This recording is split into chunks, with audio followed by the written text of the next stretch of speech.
one of the great parts about this book is that you detail exactly what was going through your mind in terms of like your weaknesses and how you had failed, and then it's not just one time. Like you do the thing in high school where you get your shit together, and then you join the military, and then you wind up getting fat again. And then when you have to lose, what was it, 106 pounds in 3 months to qualify for SEAL training? For SEAL training, yep. That's insane. Yeah, because what I realized at that time, once again, I failed again. I thought, so what you're talking about is I took this ASVAB test. You know, I didn't know how to read and write pretty much in high school. I was like at 4th grade reading level. And I took that test a few times. And I finally passed it. And when I passed it, I actually drove my car to the daggone airport and watched planes take off, because I was like, I'm gonna be on one of those planes one day going to Air Force boot camp. So I always fixed the things on the surface. So if I couldn't read and write, I learned to read and write. I would always fix these things on the surface level. And so whenever something hard would raise its ugly head, I didn't have any kind of tools to handle it.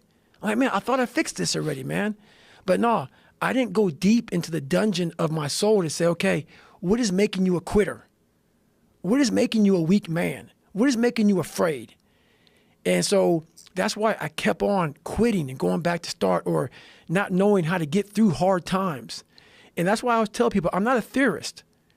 I didn't study, I didn't study a fucking book.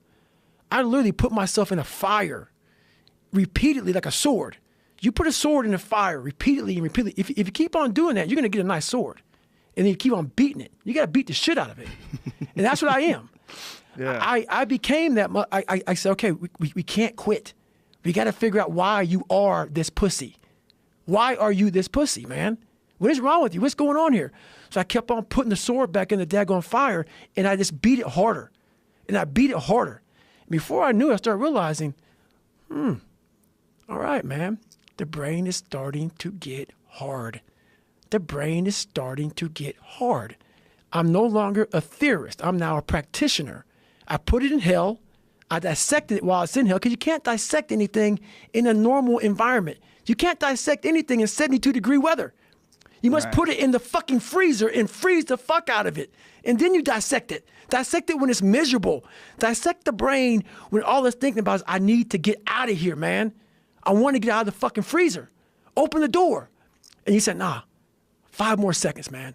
5 more seconds in the freezer. And that's when you start to pick that brain apart. And that's what all this stuff did to me. I kept on putting myself back into the freezer or the fire and beating the shit out of myself, mentally and physically. Before I knew it, this is what happened. Wow. It's an interesting way to self-teach.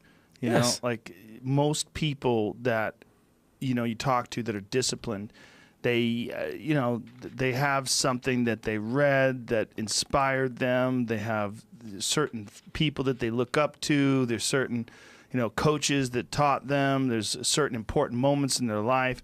But for you, it's a system of failure and reflection, Yes. and then rebooting. That's it. Yeah. Repeated failure. And people think a lot of times about me that I'm angry. Oh my God, you sound so angry. You cuss so much. Oh my God, why you cuss so much? Why are you so crazy? If you read my book, I cannot explain my life by saying, hey, it was a Merry fucking Christmas, man. No, it wasn't. I want you to go there with me. I'm taking you there with me. I'm a storyteller. I want to take your ass down paradise. So the house I lived in Buffalo, New York, that I got my ass beat every day, funny. We lived on Paradise Road, and it was anything but fucking paradise. So I want you to go there with me. You want to learn from me? Let me take your ass home. Let me take you there. So that's the whole thing about it, man. We're scared to dive into our lives. What made us who we are? The beautiful people that we are. We're all jacked up in so many ways. That's the beauty of us. That's the beauty of me. I'm jacked up. But I figured out my own little process on how to get unjacked up and how to. I'm not going to get the same. I'm not going to get the same way you're going to get there. You may get there by going point A to point B. I might go point C to D to E to F. But I'm going to be there the same way you are, just a little harder.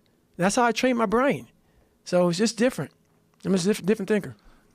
When you stop and think about all the different times that you did have to reboot, and how you found like new goals, and you found new inspiration, and you fired up a new discipline, and you became stronger and harder, and you got one of the things that people always look for in life. They look for a point where they can rest. Yes, Oh, sir. I'm gonna retire.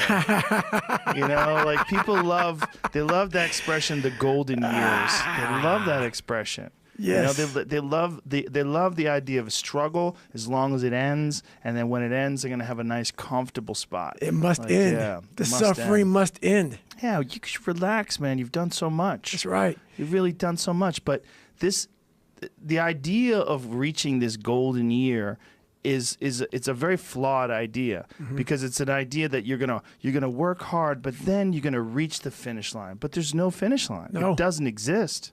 That's the scary thing about life, my friend. That is a scary thing, right? And There that's is no- what fatigues me. People go, man, why don't you ever smile? There's no fucking end, my friend. There's no every end. day. There's no end.